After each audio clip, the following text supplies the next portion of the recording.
Hello everyone, welcome to black mirror horror. कैसे हैं आप सब? आई होप आप सब ठीक होंगे। आज मैं आप सभी के लिए अघोरी बाबा की कहानी का आखिरी भाग लेकर आई हूँ और उम्मीद करती हूँ कि ये कहानी आपको पसंद आई होगी। कहानी पसंद आए तो इस वीडियो को लाइक और चैनल को सब्सक्राइब ज़रूर कीजिएगा और साथ ही बेल आइकन प्रेस करना ना भूलें और इन वीडियोस को ज़्यादा से ज़्यादा शेयर कीजिएगा ताकि बाकी लोग भी इन कहानियों को सुन सके। और अगर आपने इस कहानी के पिछले सारे भाग नहीं सुने हैं तो लिंक डिस्क्रिप्शन में है, पहले आप उसे सुन ले, वरना आपको आगे की कहानी समझ में नहीं आएगी। तो चलिए शुरू करते हैं हमारी आगे की कहानी। पिछले भाग में हमने सुना कि विशंबर नाथ ने महागुरु के ऊपर त्रिशूल से वार कर दिया, जिससे महागुरु घायल होकर ज़मीन पर गिर पड़े और शिव कुमार के मुंह से एक ज़ोरदार आवाज़ निकली, महागुरु।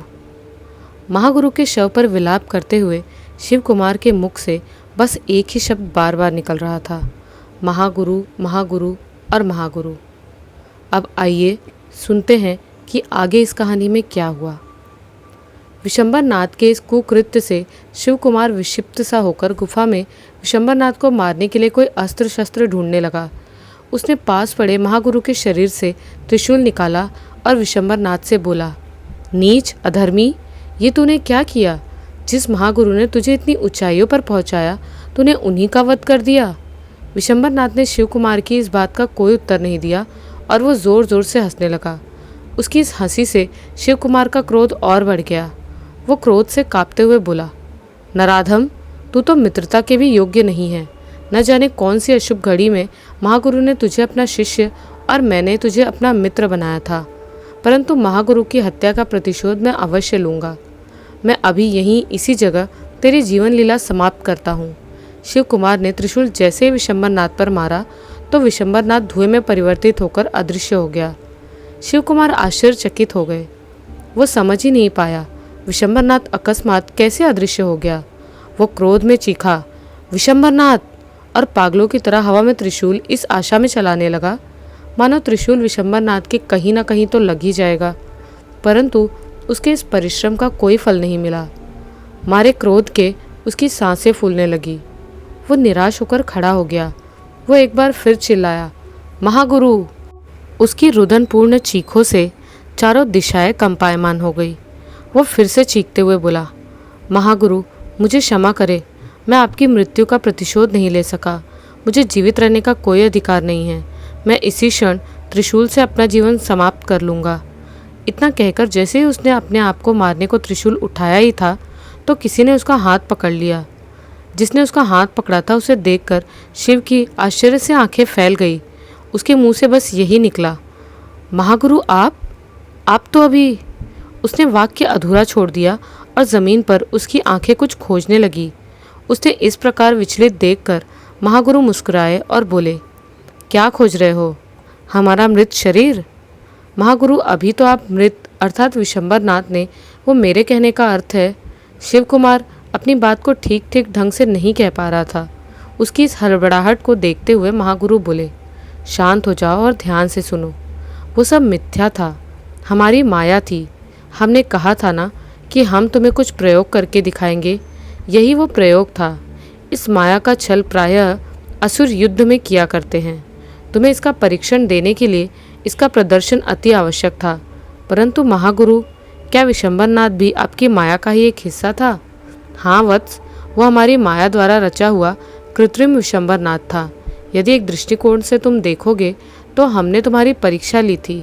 हम देखना चाहते थे कि महाग्रंथ को पढ़ने के पश्चात तुम उसका प्रयोग किस तरीके से करोगे, जबकि उस ग्रंथ में समस्त विद्याएं लिखी हैं, हर तंत्र मंत्र की काट लिखी है। फिर भी तुमने उसका सहारा नहीं लिया और उस विषम परिस्थिति में एक सामान्य पुरुष की भांति व्यवहार करने लगे। हम तुमसे यही कहेंगे कि जब कभी ऐसा समय आए तो धैर्यपूर्वक उस ग्रंथ का चिंतन मनन करना। तुम्हें अवश्य ही उसमें से हर समस्या का हल मिलेगा। महागुरु, मुझे क्षमा कीजिए, मैं भावनाओं में बह गया था। आपकी इस दशा की कल्पना मैंने कभी नहीं की थी। इस चित्त को अशांत कर देने वाले दृश्य को देखकर मैं भी अशांत हो गया था। कृपया मुझे क्षमा करें। शिव हाथ जोड़कर बोला, शिव भावनाओं में बह जाना योगियों का कार्य नहीं है, ये तो साधारण मनुष्यों का कार्य है। योगी तो हर परिस्थिति में अपने धैर्य का परिचय देते हैं। अगर योगी और सभी सत्पुरुष भावनाओं में बह जाएंगे तो संसार की रक्षा कैसे होगी? महागुरु ने कहा। महागुरु, मैं आगे से इन बातों का विशेष ध्यान रखूंगा, परंतु क्या किसी के प्रति प्रेम हो जाना गलत है? मैं आपसे प्रेम करता हूँ, इसीलिए तो उस दृश्य को देखकर मन विचलित हो गया और मैं आपकी माया को सत्य समझ बैठा। स्वयं महाशिव के अतिरिक्त संसार में कोई ऐसा नहीं जो माया और मृत्यु के अधीन ना हो, परंतु मोह कर्म बंधन पैदा करता है। इसीलिए श्रेष्ठ पुरुषों को इसका त्याग करना चाहिए। प्रेम गलत नहीं है, परंतु प्रेम मोह के बंधन से पार होना चाहिए। वैसे हम तुम जैसा शिष्य पाकर अपने आप को गौरवान्वित महसूस कर रहे हैं। अच्छे गुरु को अच्छा शिष्य मिल जाना भी शिव कृपा का प्रमाण है। महाशिव और भाग्य के देव तो मुझ पर कृपालु हैं। महागुरु, यदि ऐसा न होता तो ये कैसे संभव था कि मैं मुंबई की गलियों में भोग विलास में डूबा हुआ एक साधारण व्यक्ति था, और आप ही की दया से आज मैं इस योग्य हुआ हूँ कि मुझे दर्पासुर के वध के योग्य चुना गया है। न जाने मेरे कौन से पुण्य फलित हुए जो मैं आपका शिष्य बन पाया। आप मुझे इतना आशीर्वाद और दें कि मैं आपके गर्व की रक्षा कर सकूं। शिव ने करबद्ध होते हुए कहा। हमारा ही नहीं, समस्त अघोरी समाज का आशीर्वाद तुम्हारे साथ है। हमें विश्वास है कि तुम्हारा ही है कार्य महाशिव निर्विघ्न संपन्न करेंगे। महागुरु ने कहा। सत्य है, सत्य है, सत्य है। महागुरु, आपका ये वचन सत्य है। इस आवाज़ से महागुरु और शिव कुमार दोनों परिचित थे। महागुरु ने शिव से कहा, ये स्वर साध्वी वैष्णवी का है। साध्वी वैष्णवी इस बार अकेले ही प्रकट हुई और हाथ जोड़कर महागुरु को प्रणाम करने के बाद बोली, क्षमा महागुरु, इस महागुफा में आने के मेरे इस अपराध को क्षमा करें। तुम्हें क्षमा मांगने की कोई आवश्यकता नहीं है साध्वी वैष्णवी। तुम्हारे जप और तप ने तुम्हें यहाँ आने की योग्य बना दिया है, अन्यथा साधारण मनुष्य का यहाँ आना असंभव है। महागुरु ने कहा। धन्यवाद महागुरु, वैष्णवी ने कहा। इस समय तुम्हारा यहाँ आने का प्रयोजन क्या है साध्वी? महागुरु ने प्रश्न किया। विशेष प्रयोजन है महागुरु। यदि आप आज्ञा दे तो मैं शिव कुमार को अपने भ्राता होने के नाते कुछ उपहार देना चाहती हूँ, वैष्णवी ने कहा। प्रतीत होता है उपहार कुछ विशेष है। महागुरु ने मुस्कुराते हुए कहा। उपहार विशेष नहीं, अति विशेष है महागुरु।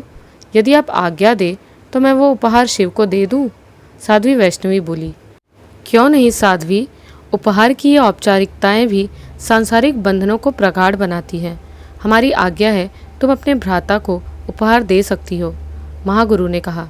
महागुरु की आज्ञा के बाद साध्वी वैष्णवी कुछ कहना चाहती थी, परंतु तभी भूकंप आया और सभी अपने को स्थिर करने का प्रयास करने लगे। भयंकर आवाज़ें कानों को सुनाई देने लगी। कभी तो ऐसा लगा मानो कहीं पर बादल फटा हो। कुछ पल के लिए घटी इस घटना ने सभी के मन में आशंकाएं पैदा कर दी।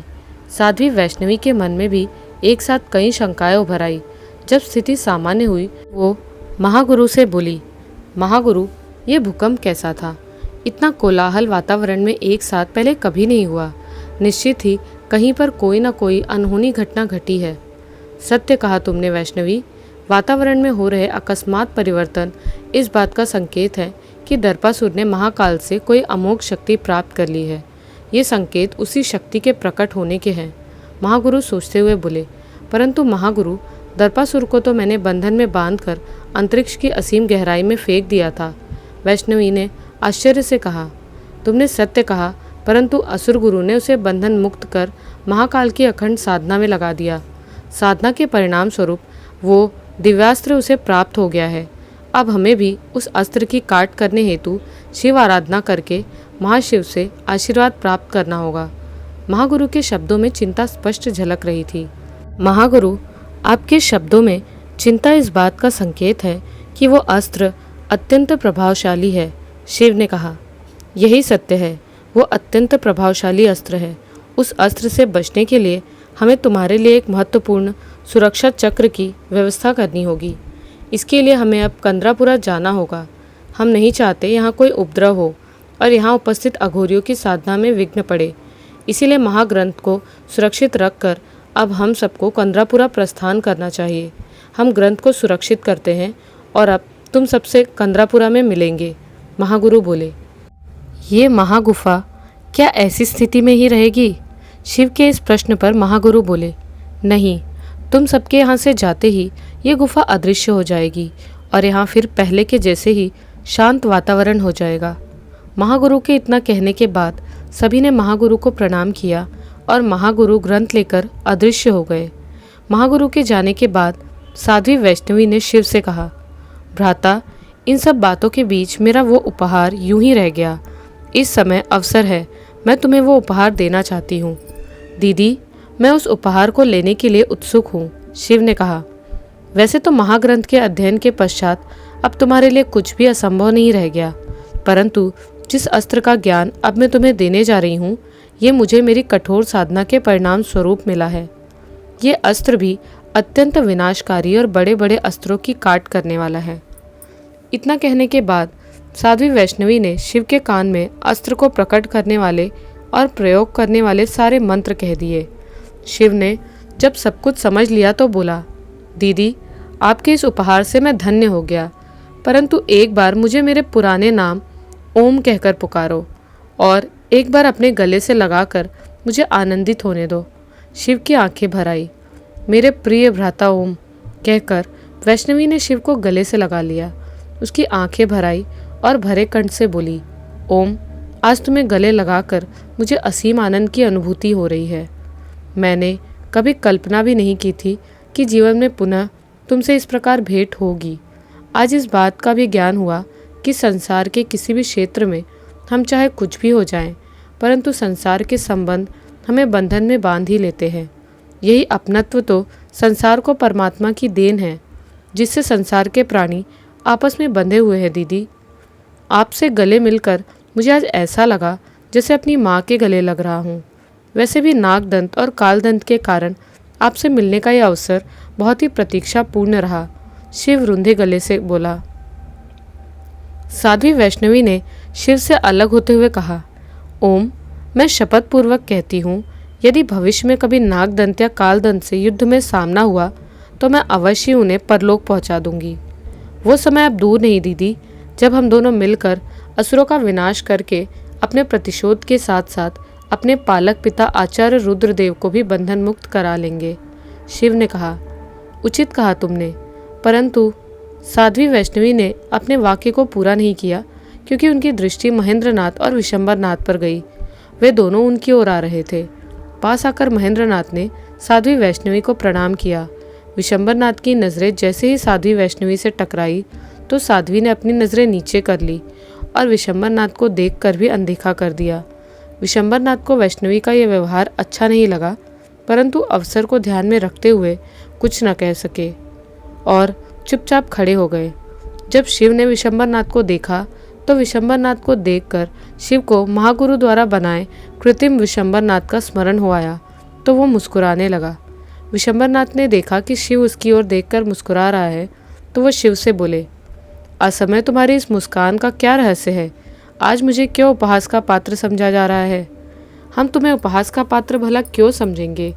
बस तुम्हें देखकर एक पुरानी बात का स्मरण हो आया था, इसीलिए मुस्कुरा रहा था। शिव ने कहा, कौन सी बात? मुझे भी तो पता चले। विशंबरनाथ ने उत्सुकतावश पूछा। उसके बाद शिव ने महागुरु के छल की सारी घटना ज्यों की त्यों बता दी।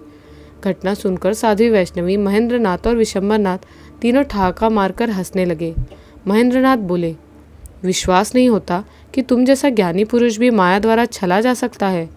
महागुरु तो महागुरु है, उनकी शक्तियों का पार पाना सहज नहीं है। किंतु तुम कहो, अपने अपने दायित्व को छोड़कर तुम यहाँ कैसे आए? शिव ने पूछा। हमारे दायित्व पूर्ण हो गए हैं और महागुरु ने आज्ञा दी है कि अब हम सभी को इस जगह को त्याग कर कंदरापुरा चले जाना चाहिए। महेंद्रनाथ ने कहा, ये आज्ञा हम सभी के लिए है।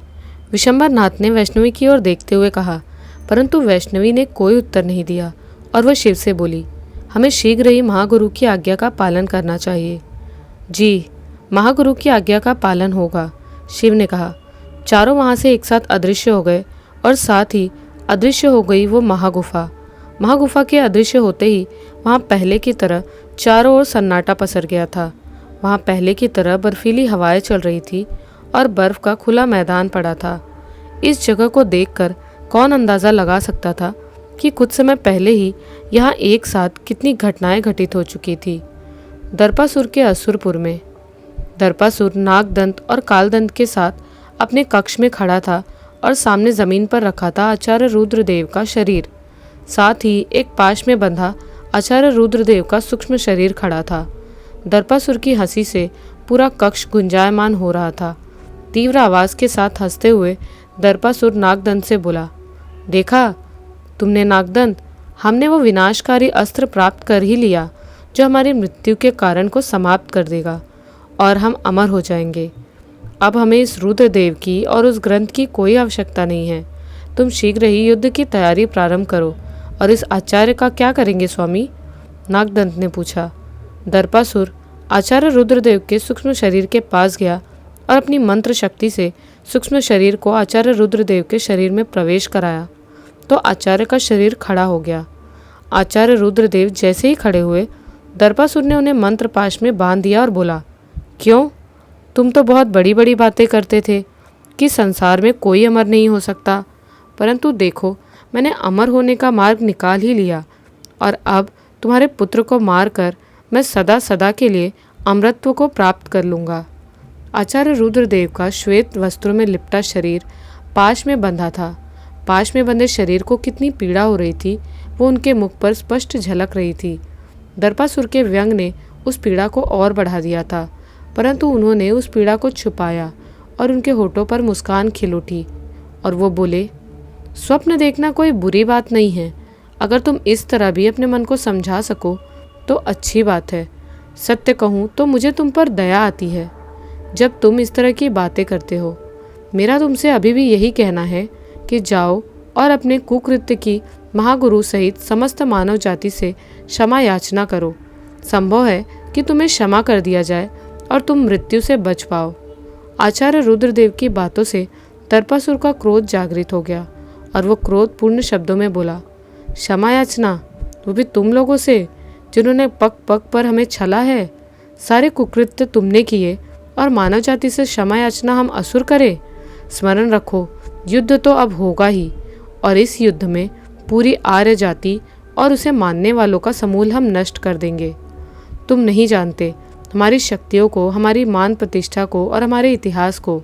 हम आज तक कभी पराजित नहीं हुए, तो फिर तुम हो ही क्या? जिस दिन मेरे पुत्र से तुम्हारा सामना होगा वो दिन तुम्हारे जीवन का अंतिम दिन होगा। इस बार आचार्य रुद्रदेव के शब्दों में भी क्रोध और अहम झलकने लगा। आचार्य रुद्रदेव की बातों से दर्पासुर सकपकाया, फिर स्वयं को संभालते हुए बोला, असुर जाति के लिए कुछ करना चाहता हूँ, इसीलिए तो अमर होना चाहता हूँ, जिससे असुर जाति की पताका समस्त भूमंडल में फहराई जा सके। मूर्ख, ये कभी नहीं हो सकेगा। मेरा पुत्र और समस्त सिद्ध पुरुष अब की बार तुझे मृत्युशैया पर अवश्य पहुँचा देंगे। आचार्य रुद्रदेव ने कहा, तुम नहीं जानते हमारे साहस और शौर्य को। हम चाहे तो तुम्हें इसी पल मृत्यु दे सकते हैं। दर्पासुर रोषपूर्ण शब्दों में बोला, इतने वर्षों में देख चुका हूँ तुम्हारा साहस और शौर्य। कितनी बार तुम मेरे सामने किसी भिक्षु की भांति ग्रंथ को सुनने के लिए गिड़गिड़ाए हो, और मैं जानता हूँ युद्ध में भी तुम मेरे पुत्र के सामने ऐसे ही गिड़गिड़ाते हुए अपने प्राणों की भिक्षा मांगोगे।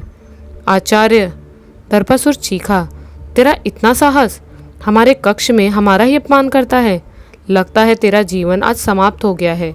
इतना कहकर क्रोध के आवेश में दर्पासुर ने पास खड़े कालदंत की म्यान से तलवार निकाली और जय महाकाल का उद्घोष करके जैसे ही तलवार आचार्य रुद्रदेव को मारने के लिए उठाई तो कालदंत ने उसका हाथ पकड़ लिया। कालदंत की इस क्रिया पर वो और क्रोधित हो गया और बोला, तुम्हारा इतना साहस कि तुमने हमारा हाथ पकड़ा? जानते हो इसका परिणाम? तुम्हें मृत्युदंड भी मिल सकता है। कालदंत ने दर्पासुर की बात का कोई उत्तर नहीं दिया, परंतु धीरे धीरे उसका रूप परिवर्तन होने लगा। दर्पासुर का क्रोध और बढ़ गया। वो तीव्र स्वर में बोला, कौन हो तुम? तुम कालदंत नहीं हो सकते। लगता है फिर हमारे साथ छल किया गया।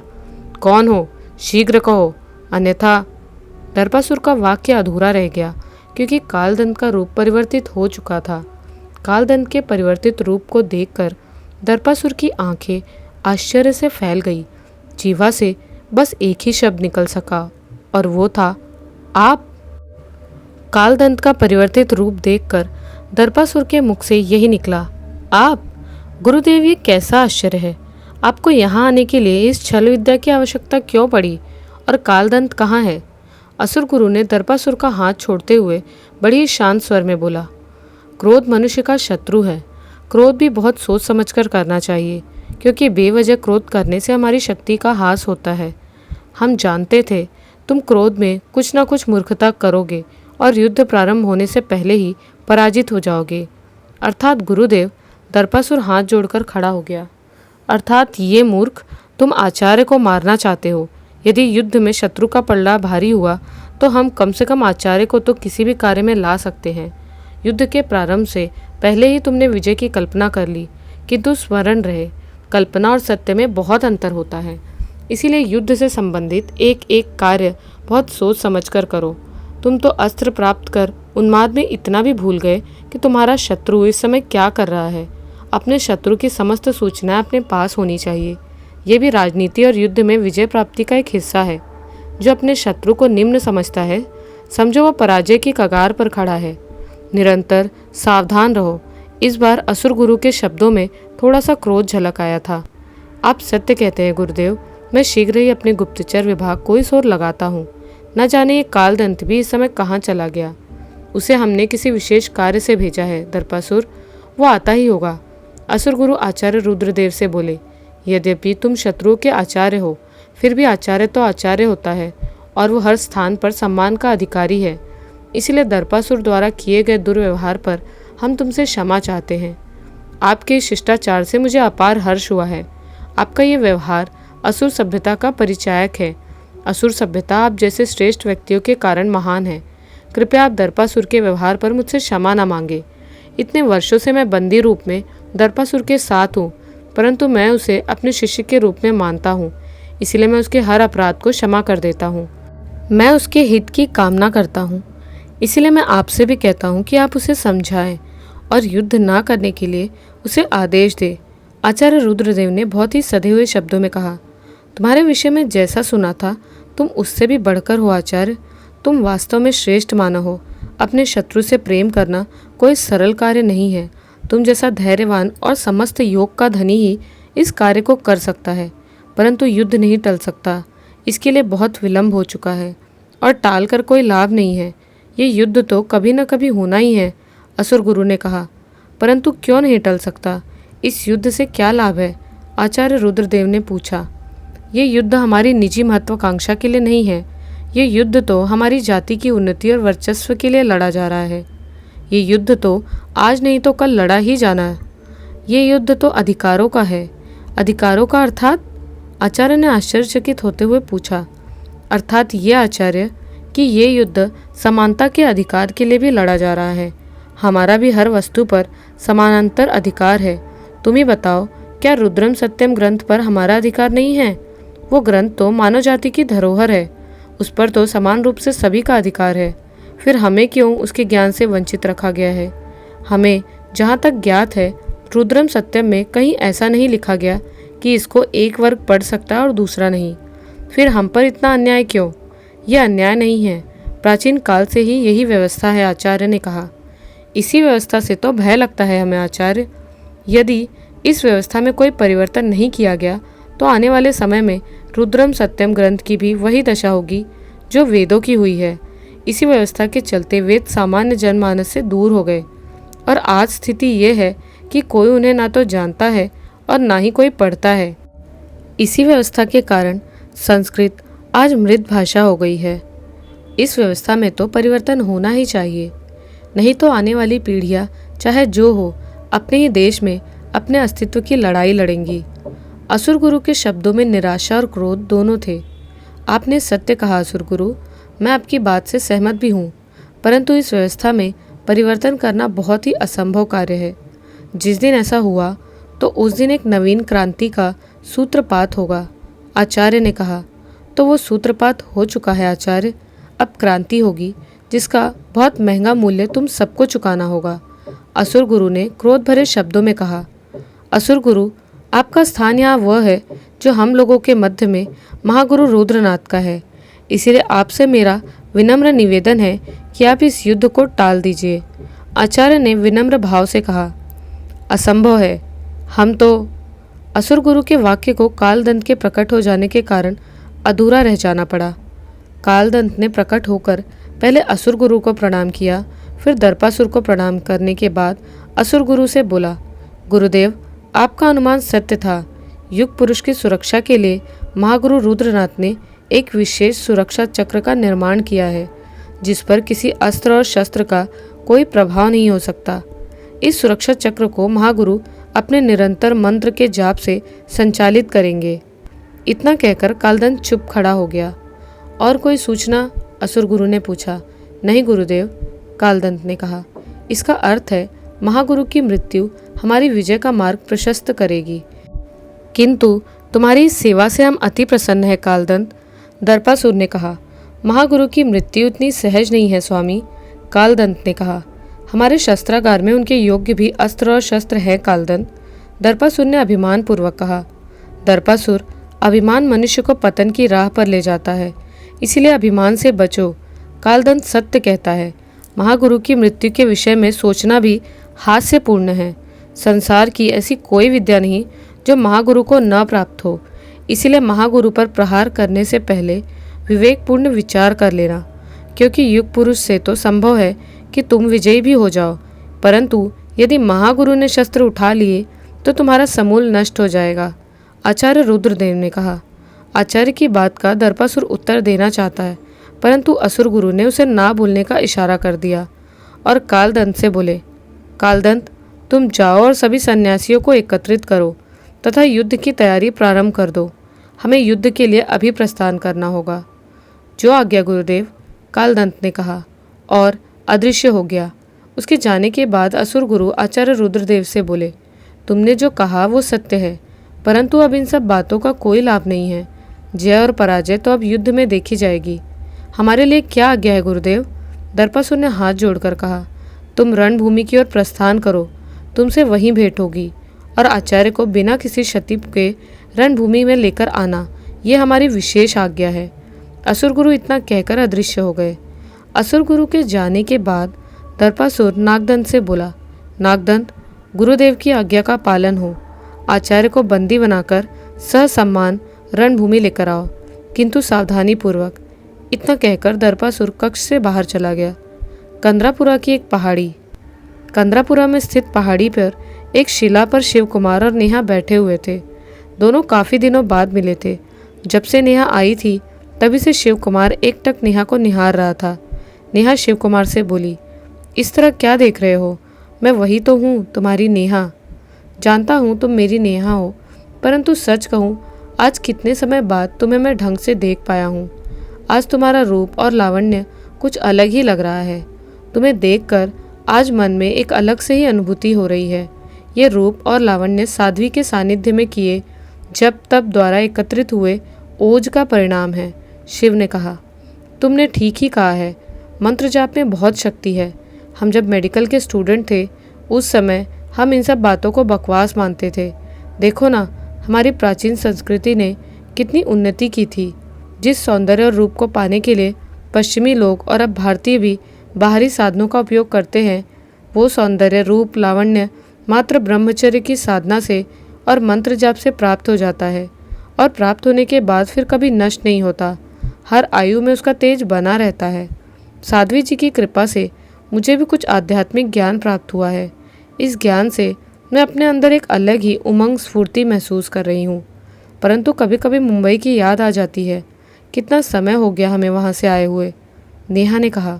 समय का कहाँ पता चलता है। देखो ना, समय के साथ साथ तुम में और मुझ में कितना परिवर्तन आ गया, शिव ने कहते हुए नेहा का हाथ पकड़ लिया।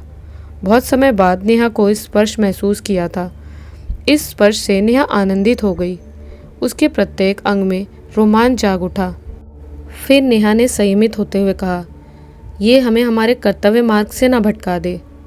साध्वी की शिष्या और इतनी कमज़ोर कि मेरे छूने भर से ही आत्मसंयम टूट जाएगा, शिव ने मुस्कुराते हुए कहा।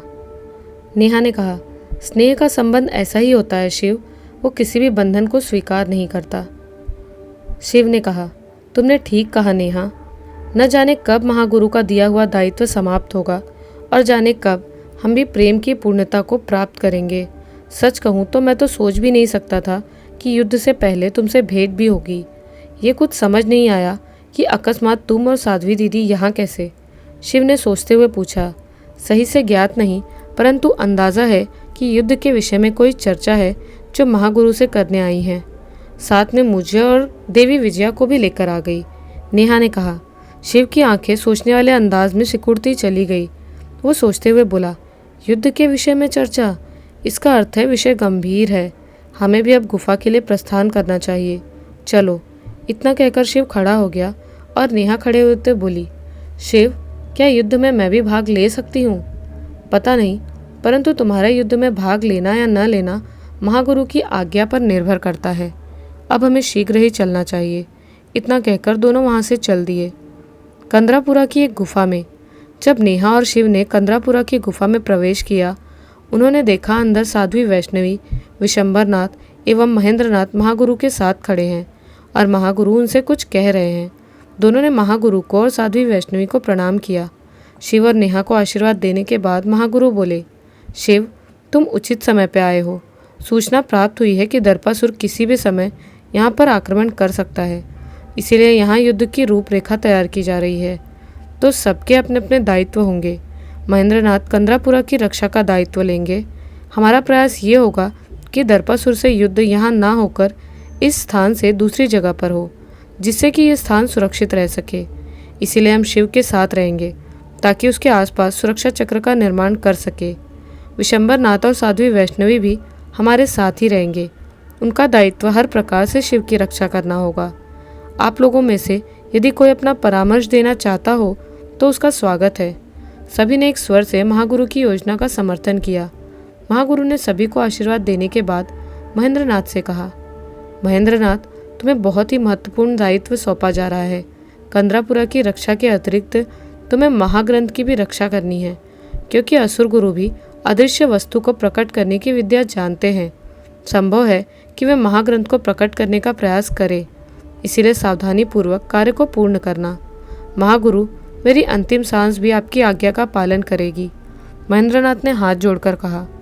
तो ठीक है, सब अपने अपने दायित्व को संभाल ले जाना। अब युद्ध की घड़ी आ गई है, महागुरु ने कहा। मेरे लिए क्या आज्ञा है महागुरु? नेहा ने बहुत ही विनम्र भाव से हाथ जोड़ते हुए कहा। नेहा और विजय, युद्ध में घायलों मूर्छितों की सेवा का दायित्व तुम्हें दिया जाता है, महागुरु ने कहा। जो आज्ञा महागुरु, नेहा ने सिर झुकाकर हाथ जोड़ते हुए कहा। प्रणाम महागुरु। यह स्वर एक अघोरी का था जो देखने में काफ़ी परेशान लग रहा था। उसके चेहरे के भाव को देखकर महागुरु बोले, प्रणाम महाशिव, तुम्हारा कल्याण करे, परंतु तुम इतने व्याकुल क्यों हो? महागुरु, दर्पासुर ने आक्रमण कर दिया है। इसका अर्थ है हमारा अनुमान सत्य था। चलो बाहर चलकर देखते हैं। इतना कहकर महागुरु बाहर आ गए और उनके पीछे पीछे सबके सब बाहर आकर खड़े हो गए।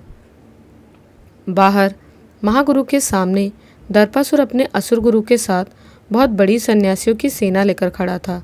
जब महागुरु ने चारों ओर नज़र घुमाई तो उन्होंने पाया कि कंदरापुरा के सारे अघोरी हाथ में त्रिशूल लिए युद्ध के लिए तत्पर खड़े हैं।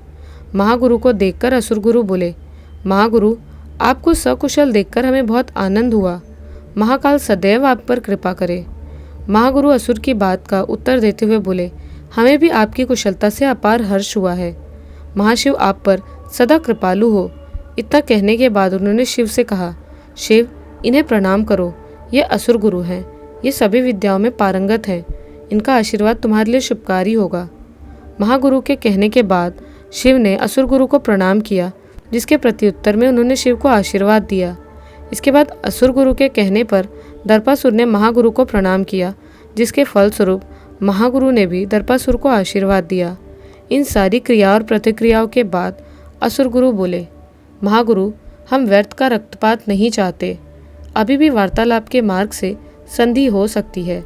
वो महाग्रंथ हमें सौंप दो और हम आपको आचार्य रुद्रदेव को सौंप देंगे। व्यर्थ का रक्तपात तो हम भी नहीं चाहते हैं। हम भी यही चाहते हैं कि युद्ध ना हो, क्योंकि युद्ध से मानव सभ्यता की सदैव ही हानि हुई है।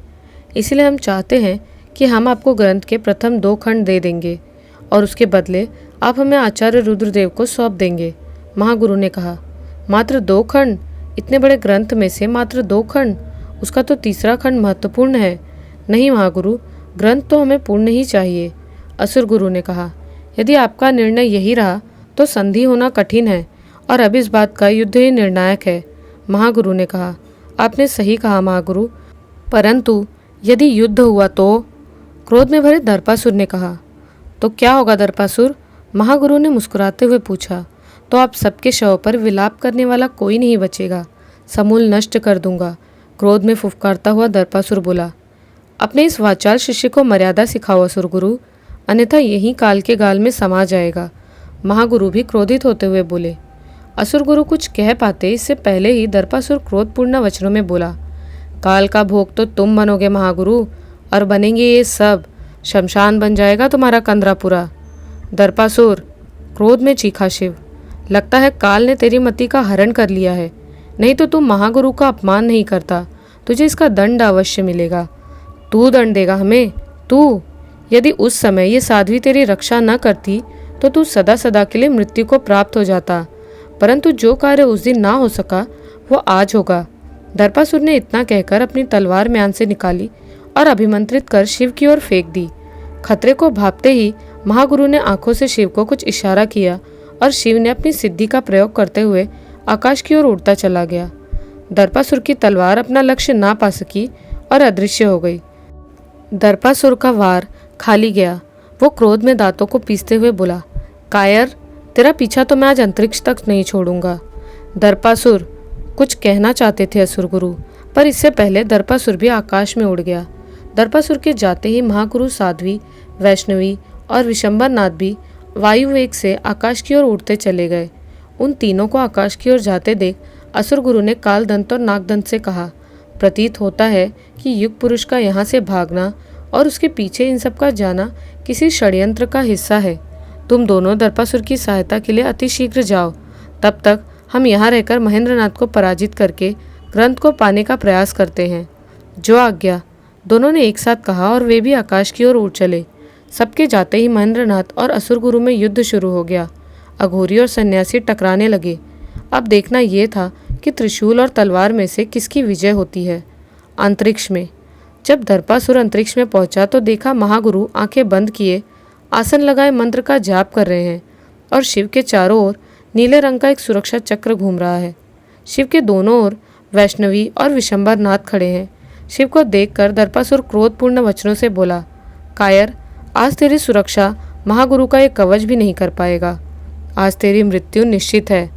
मृत्यु किसकी निश्चित है ये तो युद्ध का परिणाम ही बताएगा। ये ले, संभाल इसको। इतना कहकर शिव ने रिक्त स्थान में हाथ घुमाया तो उसके हाथ में एक त्रिशूल आ गया। वो त्रिशूल अभिमंत्रित कर दर्पासुर की ओर उसने फेंक दिया। दर्पासुर ने उसे हाथों से पकड़ा और तोड़ते हुए बोला, फिर वही खिलौना, अभी तो इन विद्याओं में कच्चा है बालक, अब तू संभल। इतना कहकर दर्पासुर ने एक अजीब सा दिखने वाला अस्त्र प्रकट किया और शिव की ओर अभिमंत्रित करके फेंक दिया, परंतु वो अस्त्र सुरक्षा चक्र से टकराकर अदृश्य हो गया। अभी युद्ध अपने प्रारंभिक दौर में ही था कि नागदंत वहां प्रकट हो गया। नागदंत ने भी आते ही मोर्चा संभाल लिया और अपना पहला प्रहार शिव पर किया, जिसका उत्तर विशंबर नाथ ने दिया। जब विशंबर नाथ और नागदंत भी एक दूसरे से युद्ध करने लगे, सभी को अपनी शक्ति का प्रदर्शन करते करते 3 दिन बीत चुके थे। कोई किसी से कम नहीं था। सब एक दूसरे का प्रहार का उत्तर प्रहार से दे रहे थे। अभी ये कहना असंभव था कि विजय किसकी होगी। इधर कंदरापुरा में भी अब तक भयंकर रक्तपात हो चुका था। कई सन्यासियों के शव पड़े थे तो कई अघोरियों के। जो घायल और मूर्छित थे उनकी सेवा नेहा और विजय के द्वारा की जा रही थी। युद्ध अभी भी चल रहा था। बचे हुए दोनों पक्षों के लोग एक दूसरे को पूरी टक्कर दे रहे थे। महेंद्रनाथ भी महाग्रंथ रुद्रम सत्यम को मनन करके असुर गुरु के हर प्रहार का उचित उत्तर दे रहे थे। जब युद्ध का परिणाम निश्चित नहीं हो पा रहा था, शिव दर्पासुर के हर प्रहार से सुरक्षा चक्र के कारण बच रहा था और दर्पासुर शिव के हर प्रहार का उत्तर वीरतापूर्ण दे रहा था। तब दर्पासुर नागदंत से बोला, समझ नहीं आता कि ये सुरक्षा चक्र कैसे तोड़ा जाए, क्योंकि जब तक ये सुरक्षा चक्र नहीं टूटेगा तब तक जय और पराजय का निर्णय कठिन है। कालदंत भी न जाने कहाँ है। क्या वो गुरुदेव के साथ नीचे युद्ध कर रहा है?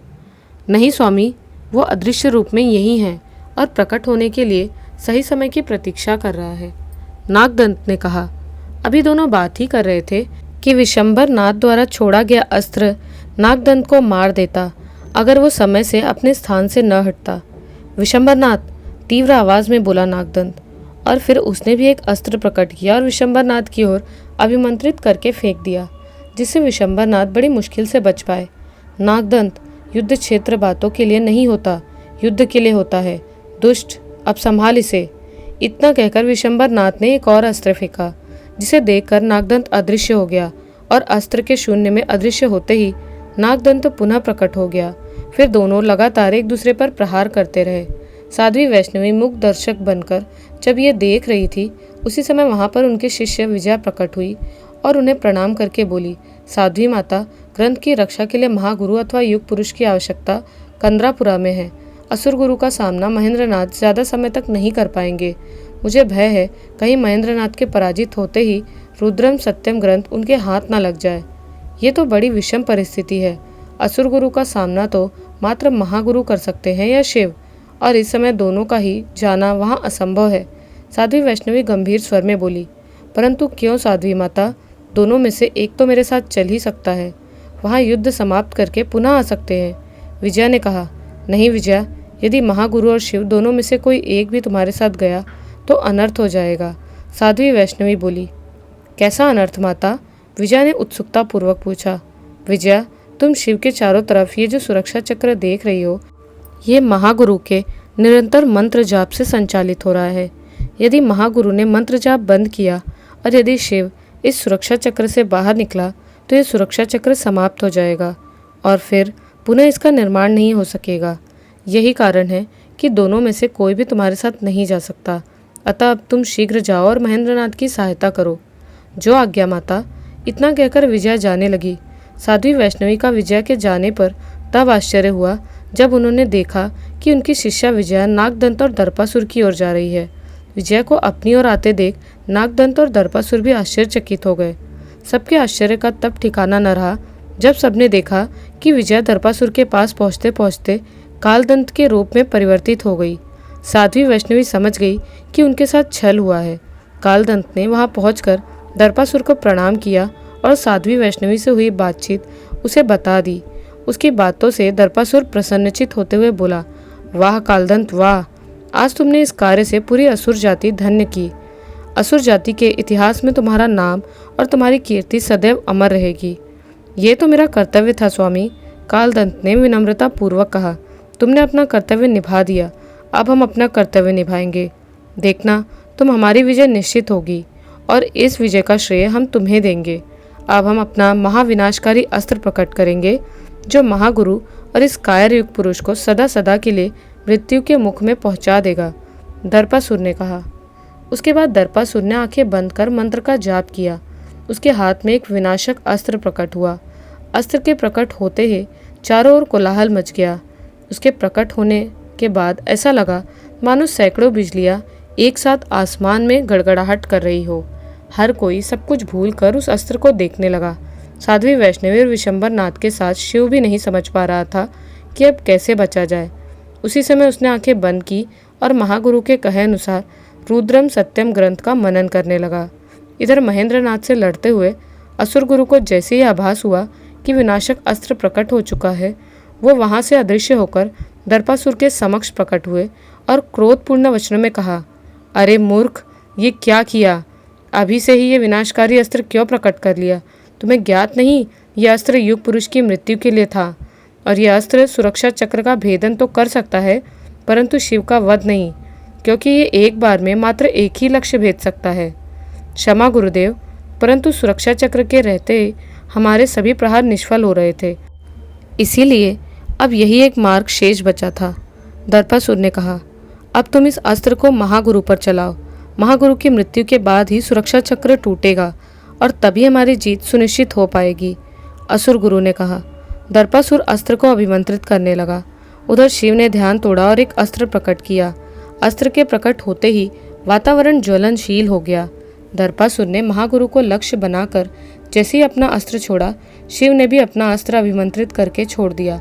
दोनों अस्त्र आपस में टकरा गए और एक महाभयानक विस्फोट हुआ। लगा जैसे अंतरिक्ष में उल्का पिंड टकरा गए हों। इस भयानक विस्फोट की आवाज़ से महागुरु का ध्यान भंग हो गया और सुरक्षा चक्र अपने आप ही अदृश्य हो गया। सुरक्षा चक्र के समाप्त होते ही दर्पासुर की हंसी चारों ओर गूंजने लगी। अनर्थ, हमारा ध्यान भंग हो गया। इतना तीव्र विस्फोट कैसा था? महागुरु ने अपने आसन से उठते हुए कहा। साध्वी वैष्णवी ने महागुरु को सारी घटना का वर्णन सुना दिया। महागुरु घटना का वर्णन सुनकर बोले, अति उत्तम शिव, परंतु तुमने इस अस्त्र की साधना कब की? मैंने इसकी साधना नहीं की गुरुदेव। यह अस्त्र तो दीदी साध्वी वैष्णवी ने मुझे उपहार स्वरूप दिया था।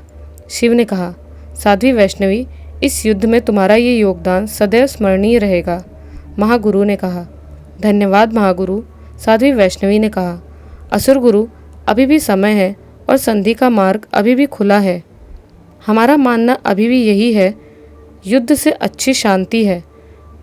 महागुरु ने असुर गुरु से कहा, परंतु हमारा अभी भी यही कहना है कि संधि तभी हो सकती है जब हमें पूर्ण ग्रंथ मिल जाए। दर्पासुर ने कहा, हटी असुर, हम भी तुम्हें ग्रंथ के मात्र 2 खंड दे सकते हैं और कुछ नहीं। महागुरु ने कहा।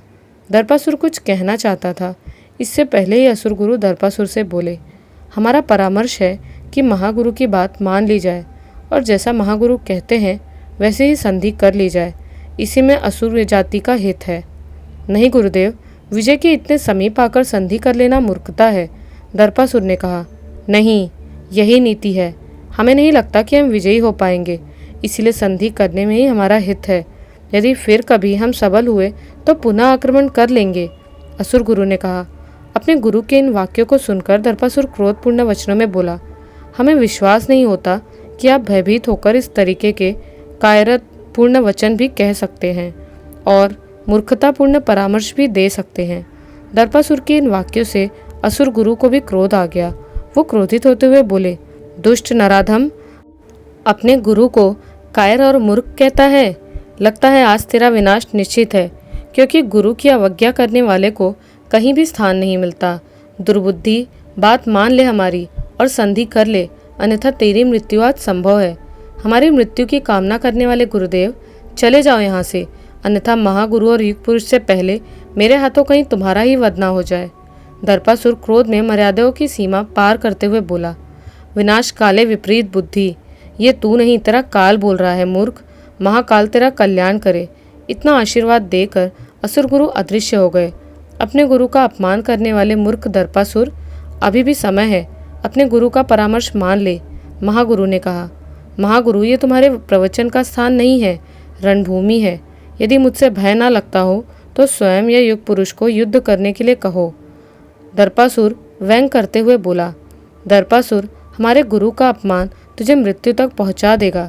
शिव ने क्रोध भरे वचन कहे और दर्पासुर पर अस्त्र से प्रहार कर दिया। फिर दोनों ओर से युद्ध आरंभ हो गया। दोनों पक्ष अपनी अपनी शक्तियों का प्रयोग करने लगे। हर प्रकार की सिद्धि और छल बल का प्रयोग दोनों ओर से होता रहा। कालदंत साध्वी वैष्णवी से और नागदंत विशंबर नाथ से युद्ध करते रहे। युद्ध किसी परिणाम पर नहीं पहुंच रहा था। इधर कंदरापुरा में महेंद्र नाथ ने सभी असुरों को मार गिराया और कुछ को बंदी बना लिया। अंतरिक्ष में हो रहे युद्ध का कोई परिणाम नहीं निकल रहा था। काफ़ी लंबे समय से चल रहे युद्ध के बीच खड़े महागुरु ने कुछ गणना की और शिव से बोले, शिव, यही समय उचित है दर्पासुर के वध का। महाअस्त्र को प्रकट करो और इस पापी का वध करो। जो आज्ञा महागुरु। इतना कहकर शिव ने मंत्र जाप प्रारंभ कर दिया। उसके मंत्र जैसे जैसे आगे बढ़ रहे थे, प्रकृति में हलचल सी पैदा हो गई थी। पृथ्वी पर पहाड़ अपनी जगह से खिसकने लगे, नदियाँ उफान पर आ गई, ज्वालामुखी फटने लगे, समुद्र की लहरें चट्टानों से टकराकर भयंकर आवाज़ें पैदा करने लगी। सभी जीव जंतु अजीब सा महसूस करने लगे। फिर एक कर्णभेदी विस्फोट के साथ महाअस्त्र शिव के हाथ में प्रकट हुआ। अस्त्र को देखकर दर्पासुर की आंखों में भय दिखाई देने लगा। शिव की आंखों के सामने इस युद्ध में बलिदान हुए वीरों के चेहरे एक एक करके सामने आने लगे और साथ ही याद आने लगी दर्पासुर से प्रतिशोध की अपनी प्रतिज्ञाएं। शिव ने सभी बलिदानियों का स्मरण किया और वो महाअस्त्र अभिमंत्रित कर दर्पासुर की ओर फेंक दिया, जो दर्पासुर के हृदय से जा टकराया। अस्त्र के हृदय से टकराते ही दर्पासुर की दर्दनाक चीख उभरी और उसका प्राणांत हो गया तथा उसका शव सदा सदा के लिए अंतरिक्ष की अंतहीन गहराइयों में खो गया। अपने स्वामी की ऐसी गति देख क्रोधातुर होकर नागदंत और कालदंत ने और तीव्र युद्ध करना प्रारंभ कर दिया, परंतु इस बार उनकी एक न चली और पहले साध्वी वैष्णवी के हाथों कालदंत मारा गया, फिर विशंबरनाथ के हाथों नागदंत। दोनों के शव अंतरिक्ष से पृथ्वी पर न जाने किस कोने में जाकर गिरे। दर्पासुर के मरते ही पृथ्वी का वातावरण सामान्य हो गया। दर्पासुर के वध के बाद शिव और विशंबरनाथ ने महागुरु के चरणों को स्पर्श कर आशीर्वाद लिया। महागुरु बोले, तुम धन्य हो शिव, आज दर्पासुर को मारकर तुमने श्रेष्ठ कार्य किया है। तुम्हारा ये कार्य युगों तक तुम्हारे नाम और कीर्ति को अमर बनाए रखेगा। ये तो आपकी और महाशिव की कृपा का परिणाम है महागुरु, और इन सब के कारण मैं ये कर सका। शिव ने हाथ जोड़ते हुए कहा। शिव को आशीर्वाद देने के बाद महागुरु बोले, विशंबरनाथ और साध्वी वैष्णवी, तुम्हारा योगदान भी सदैव स्मरणीय रहेगा। महाशिव तुम सबका कल्याण करे। इतना कहकर सब अंतरिक्ष से नीचे कंदरापुरा आ गए। कंदरापुरा पहुंचकर गुरु ने महेंद्रनाथ को आशीर्वाद दिया और युद्ध विजय की बधाई दी। साथ ही नेहा और विजय के कार्यों की सराहना की। इतने में शिव के ऊपर पुष्प वर्षा होने लगी। महागुरु और शिव सहित जब सबने ऊपर देखा तो पाया महागुफा के सभी सिद्ध पुरुष शिव पर पुष्प वर्षा कर रहे हैं और साधुवाद दे रहे हैं। शिव सहित सभी महागुफा के सिद्ध पुरुषों को प्रणाम करने लगे। सिद्ध पुरुष सभी को मूक आशीर्वाद देकर अदृश्य हो गए। महागुरु एक खाली स्थान पर गए और बोले, जो भी यहाँ अदृश्य रूप से है वो प्रकट हो जाए, अन्यथा हम अभी अपनी शक्ति से भस्म कर देंगे। क्षमा महागुरु, क्षमा, कहते हुए दो असुर सन्यासी बंदी आचार्य रुद्रदेव को लेकर प्रकट हुए। महागुरु के आदेशानुसार आचार्य रुद्रदेव को सन्यासियों ने बंधन मुक्त कर दिया। महागुरु ने सभी बंदी असुर सन्यासियों को मुक्त कर वापस जाने दिया। बहुत समय के बाद अपने को अपनों के बीच पाकर आचार्य रुद्रदेव भावुक हो उठे। पहले उन्होंने महागुरु के चरण स्पर्श किए, फिर उन्होंने शिव और साध्वी वैष्णवी को गले लगा लिया। पिता, पुत्री और पुत्र के इस मिलन से वहां उपस्थित सभी की आंखें सजल हो गई। इस बार महागुरु के चेहरे की भाव भंगिमाएं बता रही थी कि इस करुण दृश्य से वो भी थोड़े बहुत भावुक हो रहे थे। थोड़ा समय बीता तो महागुरु ने कंदरापुरा में एक सभा का आयोजन किया और बताया कि वे अब सदा सदा के लिए अंतरिक्ष में स्थित आकाश गंगा से 700 योजन ऊपर महाशिवलिंग की आराधना और आत्म साक्षात्कार के लिए जा रहे हैं। इसलिए महागुरु ने महागुरु की उपाधि से आचार्य रुद्रदेव को विभूषित किया और आचार्य की उपाधि से विशंबरनाथ को तथा महेंद्रनाथ को कंदरापुरा का सुरक्षा प्रभारी बना दिया। महागुरु ने किसी एक पद को लेने का प्रस्ताव साध्वी वैष्णवी के सामने रखा तो उन्होंने शालीनता से मना कर दिया। महागुरु ने किसी भी पद को लेने का प्रस्ताव जब शिव के सामने रखा तो वो मना करते हुए बोला, महागुरु, मुझे पद नहीं, अपना आशीर्वाद दें। जो ज्ञान आपसे मुझे मिला है वो ज्ञान मैं वापस जाकर अपने लोगों को देना चाहता हूँ, ताकि वे आडंबरों से दूर रहे और धर्म का सही सही अर्थ जाने। लोक कल्याण की तुम्हारी भावना से हम अति प्रसन्न हैं। तुम वास्तव में धन्य हो। शिव, यदि तुम जाना चाहते हो तो तुम्हारी इच्छा है, किंतु इस शरीर का कार्य अब समाप्त हो चुका है, इसलिए इस शरीर का त्याग करना होगा और अपने उसी शरीर को ग्रहण करना होगा जिसके साथ तुम यहाँ आए थे। तुम्हारा ये शरीर नष्ट कर दिया जाएगा और स्मरण रहे, पुराने शरीर में प्रवेश करने की तुम्हारा ज्ञान तो यथास्थिति रहेगा, परंतु तुम्हारी समस्त सिद्धियाँ और शक्तियाँ लुप्त हो जाएंगी। परंतु तुम्हारी लोक कल्याण की भावना से प्रसन्न होकर हम तुम्हें आशीर्वाद देते हैं, जब तुम्हें सिद्धियों की आवश्यकता होगी तो समाधि की गहराई में जाकर कुछ समय के लिए तुम्हें प्राप्त हो जाएंगी। महागुरु ने कहा, आपकी इस कृपा से मैं कृतार्थ हुआ महागुरु। शिव ने हाथ जोड़कर कहा, अब हम चलते हैं। महाशिव आप सबका सदा कल्याण करे। इसी आशीर्वाद के साथ महागुरु ने रुद्रम सत्यम ग्रंथ को प्रकट किया और एक हाथ में ग्रंथ पकड़े हुए और दूसरा हाथ आशीर्वाद की मुद्रा में किए हुए आकाश की ओर उड़ते चले गए और देखते ही देखते सदा सदा के लिए अदृश्य हो गए। सभी अब भी आकाश की ओर निहार रहे थे। सबने एक बार फिर आकाश की ओर देखकर महागुरु को प्रणाम किया। वहाँ उपस्थित सभी व्यक्तियों का महागुरु को यह अंतिम प्रणाम था।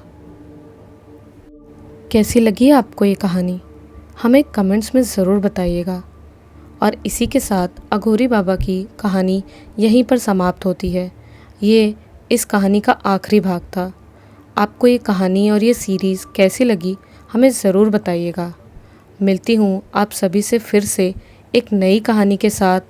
जय बाबा महादेव।